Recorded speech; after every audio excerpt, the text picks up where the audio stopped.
बिस्मिल्लाहिर्रहमानिर्रहीम। अस्सलाम वालेकुम नाज़रीन, उम्मीद है आप सब लोग खैरियत से होंगे। पाकिस्तान के अंदर मकबूलियत और कबूलियत का खेल जो है वो बड़े ही दिलचस्प मरले के अंदर दाखिल हो चुका है। इमरान खान के साथ जेल में क्या हो रहा है और इमरान खान ने बहुत ही अहम पैगाम भिजवाया है जेल से, वो क्या है, इसके ऊपर भी बात करेंगे। खुफिया मुलाकातें, बड़ों की खुफिया मुलाकातें हो रही हैं और उन खुफिया मुलाकातों के अंदर क्या डिस्कस किया गया है और वो लोग जो एक दूसरे की शक्ल देखना पसंद नहीं करते या एक दूसरे की बात सुनना, आप इस तरह कर लें कि बात सुनना पसंद नहीं करते, वो एक दूसरे से ढाई घंटे लंबी मुलाकातें क्यों कर रहे हैं। नवाज शरीफ सोच रहे हैं कि मेरा इस्तकबाल किस तरह होगा और वो अपने इस्तकबाल के बारे में जब सोचते हैं तो उनके रोंगटे खड़े हो जाते हैं। वो कौन सी वजूहात हैं जिसकी वजह से वो इतने पुरजोश हैं, इसके ऊपर भी बात करेंगे। और इस इलेक्शन करवाने वाले और जो इलेक्शन लड़ने वाले हैं उनका मैच शुरू हो चुका है और ये भी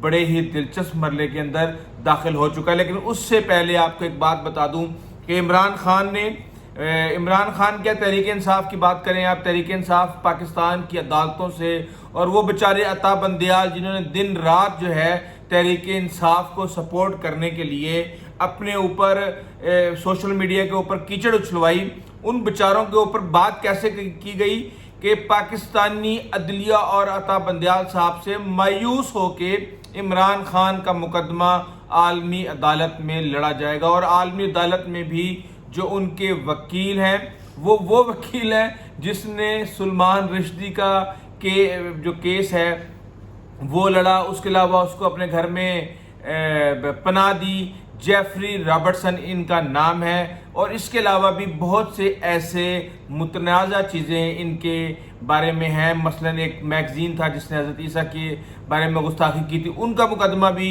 इन्होंने लड़ा। और इस तरह के वकील को अपना अटॉर्नी बनाने के ऊपर बहुत ही शदीद रद्दअमल आया। और मज़े की बात यह है कि रद्दअमल देने वालों में मरियम नवाज़ भी आगे थी। लेकिन मरियम नवाज़, आपको याद है कि लब्बैक यानी तहरीक लब्बैक ने एक धरना दिया था इस्लामाबाद में, आपके वालिद साहब प्राइम मिनिस्टर थे और कुछ इस तरह की कानून साजी कर दी गई थी जिससे किसी एक तबके को फ़ायदा होना था और उसके ऊपर फिर आपके वज़ीर कानून ने भी इस्तीफ़ा दिया था। आप वो बातें याद करें। यहाँ पे मसला ये है कि अवाम को बेवकूफ़ बनाने के लिए, अवाम को मामू बनाने के लिए हर वक्त हर शख्स तैयार होता है कि हकीकत कुछ और है, लेकिन उनके जज्बात के साथ, उनके मजहबी जज्बात के साथ खेलना इन्होंने अपना एक आदत बनाई हुई है।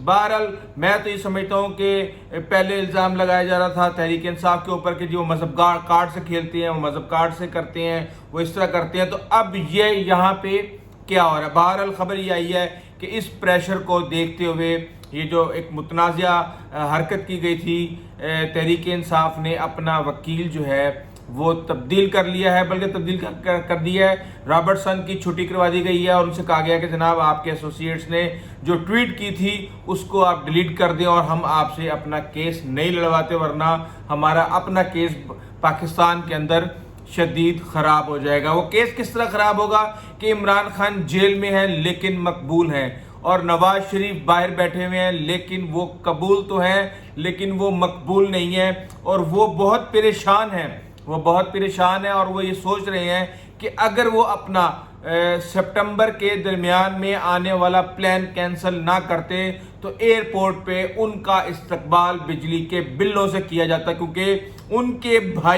उनके भाई हैं वो जिन्होंने 16 रुपये से 48 रुपये पे यूनिट पहुंचाया, इन्हीं के भाई हैं जिन्होंने 180 रुपये से 300 रुपये तक डॉलर पहुंचाया और इन्हीं के भाई हैं जिन्होंने बड़े बड़े कारनामे पिछले 16 माह के अंदर कर दिए। इन्होंने इमरान खान की हुकूमत का 3.5 साल का रिकॉर्ड भी तोड़ के बल्कि तितर बितर कर दिया और इनकी जो स्पीड थी वो सारी की सारी आवाम को कुचलने और महंगाई की तरफ थी और IMF की गुलामी के अंदर कदम बोसी करने और दीगर चीज़ों के हवाले से उनकी स्पीड का कोई मुकाबला नहीं था। तो अब सोचा ये जा रहा है कि जनाब हम आते हैं पाकिस्तान तो हमारा इस्तकबाल कैसे किया जाएगा। जो बयानिया उन्होंने बनाया कि प्रोजेक्ट इमरान खान के जो वारिस थे या उसको बनाने वाले थे उनके खिलाफ एक कंपेन की जाए, जनरल बाजवा को बेनकाब किया जाए, जनरल फैज़ को बेनकाब किया जाए, साकिब निसार के ऊपर बातें की जाएं, जावेद इकबाल के ऊपर बात की जाए जो साबिक चेयरमैन नैब हैं। तो उस हवाले से कहा यह जा रहा है कि उनको ये पैगाम दिया जा रहा है कि जनाब आप इस तरफ मत आएँ, आप मेहरबानी करें, ये हमारे पेटी भाई हैं, आप इनका नाम ना लें, इस तरह मामला ख़राब होंगे। तो उन्होंने कहा कि भाई मैं ये बात नहीं मानता, मेरे पास इधर बेचने के लिए कुछ है ही नहीं। पहले तुमने मुझे अपनी लड़ाई के अंदर ला के और हमसे अदम एतमाद करवा के और हमें इक़्तिदार दे के हमारा सारे का सारा कैपिटल जो सियासी कैपिटल था उसको दफन कर दिया है। अब आप हमें कह रहे हैं कि वो 2-4 जो किरदार हैं उनको भी बेनकाब ना किया जाए।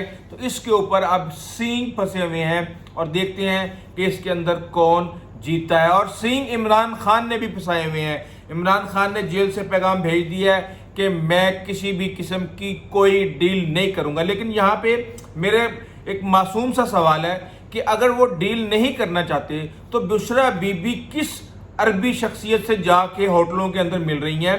उनकी बहन अलीमा खान और उज़मा क्यों बार बार ये कह रही हैं कि हमें कहा जा रहा है कि इमरान खान को बाहर भेज दें, और फिर वो प्रपोजल्स ले लेके और उनकी सेटलमेंट के प्लान ले लेके क्यों वो जेल में इकट्ठी जा रही हैं? बुशरा बीबी जो उनका मुंह भी नहीं देखना चाहती, जो कि गॉसिप्स आती हैं ज़मान पार्क से, तो वो बैठी हुई थी वहाँ पे। पहले तो उन दोनों की वहाँ पे जो आमद थी उसके पीछे क्या साइंस थी, लेकिन इमरान खान के ऊपर अभी उनके जो पुराने हरीफ, और पुराने तो नहीं कहेंगे बल्कि पुराने दोस्त और नए हरीफ परवेज़ खटक ने कह दिया कि इमरान खान डील शायद ना करें, इमरान खान डील नहीं करेंगे। और अगर ये बात सच है तो मैं आपको बता दूं कि मियां नवाज शरीफ भी उन किरदारों को बेनकाब करने के हवाले से किसी सूरत भी डील नहीं करेंगे। और यहाँ पे एस्टेब्लिशमेंट जो है वो हर तरफ से घिर चुकी है, फंस चुकी है। वो कैसे?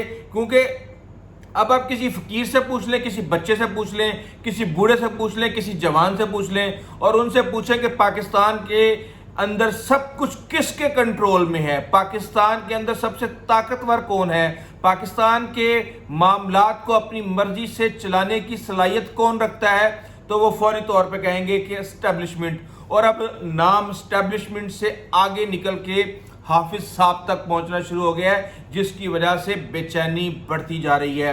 अब बेचैनी क्या है कि आपने इलेक्शन करवाने हैं, और अगर आपने इलेक्शन करवाने हैं, फॉर एग्जांपल मैंने इस्लामाबाद जाना है, तो मैं फौरी तौर पे अपने घर वालों को कहूँगा मेरा बैग तैयार करो, मैंने इस्लामाबाद जाना है, वो उस चीज़ के जिम्मेदार हैं। फिर मैं फौरी तौर पे ट्रांसपोर्ट का बंदोबस्त करूँगा कि जनाब ट्रांसपोर्ट लेके आए, मैंने इस्लामाबाद जाना है, ट्रांसपोर्ट आएगी और उसके बाद मैं फिर कहूँगा कि जी मैंने 4 घंटे के बाद या 6 घंटे के बाद मैंने निकलना है। लेकिन यहाँ तो बता ही नहीं रहे कि आपने इलेक्शन कब करवाने हैं। अपनी मर्जी से हल्का बंदियाँ उठा के कहीं से कहीं फेंक देते हैं, अपनी मर्जी से उठा के जो है बयानात तब्दील हो जाती हैं और पता नहीं क्या कुछ हो रहा है। अगर आपकी नीयत साफ है इलेक्शन के मामले में तो रोड मैप दें। आपने खुफिया तौर पे रोड मैप दिया हुआ है फरवरी के मिड का, लेकिन बात जो है अब उससे आगे निकल चुकी है और जो सदर हैं वो कोई ना कोई शरारत करना चाह रहे हैं। सिर्फ सदर ही नहीं शरारत करना चाह रहे, सदर के पीछे भी बहुत से लोग आके खड़े हो गए हैं। अब आप ये देखें कि पीपल्स पार्टी कहती है कि हो सकता है अगर 90 दिन में इलेक्शन ना हुए तो हम तहरीक इंसाफ के साथ खड़े होकर ये मुतालबा कर रहे हो कि हमें इलेक्शन दो। आज नून लीग ने भी कह दिया कि शायद ये हो सकता है कि हम भी जनवरी के बाद जो है पीपल्स पार्टी के साथ खड़े हों कि हमें इलेक्शन दो। बार कौंसल्स पहले आ चुकी हैं, महंगाई के ऊपर, बिजली के बिलों के ऊपर एक नया तूफान पैदा हो चुका है, तो प्रेशर बहुत तो प्रेशर जो है वो बहुत ज़्यादा बढ़ चुका है। और इस प्रेशर के अंदर मैं एस्टेब्लिशमेंट को एक नसीहत भी करना चाहता हूं और एक मशवरा भी देना चाहता हूं और हाथ जोड़ के देना चाहता हूं कि भाई आप हमारी जो फौज है, अब आपको पता, हर बंदे को पता चल गया। अब तो इमरान खान ने भी कह दिया कि जी एक ही बंदा है जी एस्टेब्लिशमेंट, और जगह जगह से ये बातें निकल के आ रही हैं कि एस्टेब्लिशमेंट क्या है। तो एस्टेब्लिशमेंट के ऊपर जब दबाव आएगा, महंगाई का सारा प्रेशर आएगा, इस वक्त पाकिस्तान की आवाम उस शख्स से नफरत करने के लिए तैयार बैठी है जिसका वो कह दिया जाए कि ये है इस महंगाई की वजह, ये है पाकिस्तान में हालात खराब होने की वजह, और ये है चीज़ों को खराब करने की वजह। तो मेरे ख्याल से وہ اس معاملے میں مت آئیں. سب سے جو پرائمری انٹرسٹ ہے پاکستان کا وہ پاکستان کی فوج ہے, پاکستان کے ادارے ہیں, پاکستان کی سالمیت ہے. کیونکہ میں یہ سمجھتا ہوں کہ پاکستان جو ہے وہ صرف ایک ہی قلعے کے ساتھ بندھا ہوا ہے اور وہ ہے فوج. اس کو چاہے اس کے اندر رہنے والے لوگ یا باہر لوگ اس کو کمزور کرنے کی کوشش کریں گے اپنے اقدامات کی وجہ سے یا اپنی سازشوں کی وجہ سے, یا باہر میں بیٹھے ہوئے لوگ اس کو کسی دشمن کے ایجنڈے پہ اس کو کمزور کرنے کی کوشش کریں گے, تو یہ کسی بھی صورت پاکستان کے مفاد میں نہیں ہے. سیاست کو فوج سے الگ رکھنے کا فیصلہ ہو چکا ہے. آپ کے مسائل ہیں, بہت سی پرابلم ہے, لیکن ان کو سارٹ آؤٹ کرنا ہے اور عوام کو اعتماد میں لے کے ان کو اپنے مسائل بتا کے پھر یہ ہو سکتا ہے. تو اب صدر کے ساتھ ملاقات ہو گئی ہے. صدر کے ساتھ کیا ملاقات ہوئی ہے کہ جناب صدر صاحب آپ بتائیں, آپ سنائیں, آپ ڈیٹ دینے جا رہے ہیں, یہ سب کیا اثر رہی ہیں. دیکھیں صدر کے ساتھ جو ملاقات ہے آرمی چیف کی وہ غیر معمولی ہے, کیونکہ صدر جو ہے وہ ابھی تک تحریک انصاف کے ساتھ کسی نہ کسی طریقے سے اپنی کمزوریوں کے باوجود جڑے ہوئے ہیں, اور الیکشن کی جو ڈیٹ ہے وہ دے جائیں گے, وہ جو مرضی آپ کر لیں. کیونکہ آپ نے صدر صاحب نے پہلے چیف الیکشن کمیشنر کو کہا کہ جناب آپ آئیں ملاقات کریں, انہوں نے کہا بھائی جان نظیر نہیں آندے. اس کے بعد وزارت قانون سے کہا کہ جناب ہمیں ایڈوائز کریں کہ کیا صدر دے سکتے ہیں یا نہیں دے سکتے.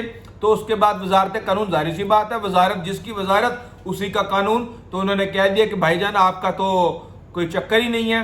اس کے بعد پھر خبریں پہنچنا شروع ہوئی کہ صدر صاحب کوئی شرارت کرنے جا رہے ہیں, کیونکہ انہوں نے جو قانونی اور آئینی تقاضے تھے وہ پورے کر دیے ہیں. اب وہ اپنی من مرضی کریں گے, اور جو باہر بیٹھے ہوئے انالسٹ ہیں وہ انفارمیشن دے رہے ہیں کہ جناب ایک یہ کہہ رہا ہے کہ صدر اناؤنس کر سکتے ہیں, دوسرا کہہ رہا ہے کہ نہیں کر سکتے. تو اس معاملے پہ یہی وجہ ہے کہ نومبر میں حلقہ بندیاں مکمل کرنے کا جو الیکشن کمیشن کا اعلان ہے وہ صدر صاحب کی شرارت کی وجہ سے یہ معلومات سامنے آئی ہیں. اور اب کہا یہ جا رہا ہے کہ اتنی زیادہ چیزیں کٹھی ہو جائیں گی.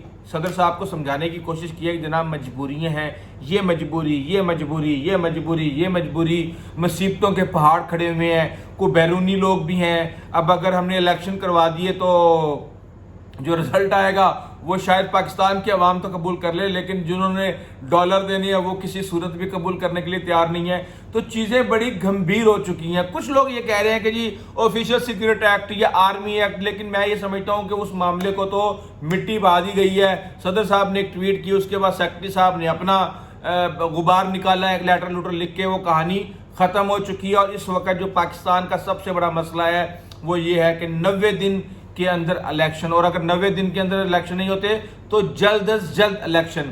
اب یہ معاملہ سپریم کورٹ میں بھی جائے گا, اب یہ معاملہ وکلا تنظیموں میں بھی جائے گا, اب یہ معاملہ ہر سیاسی جماعت کے پاس جائے گا, اور اب یہ معاملہ جو ہے ایوان صدر کے اندر بھی ڈسکس ہوگا. اور اس کے علاوہ بہت سی جگہوں پہ اس کا شور شرابہ سامنے آنے والا ہے. اور مجھے نہیں لگتا کہ اس وقت جو گراؤنڈ کے اوپر حالات ہیں مہنگائی کی وجہ سے اتنا زیادہ پریشر کوئی برداشت کرنے کے قابل ہوگا. بہرحال آج تک کے لیے اتنا ہی, آئندہ تک اجازت دیجیے. اللہ حافظ.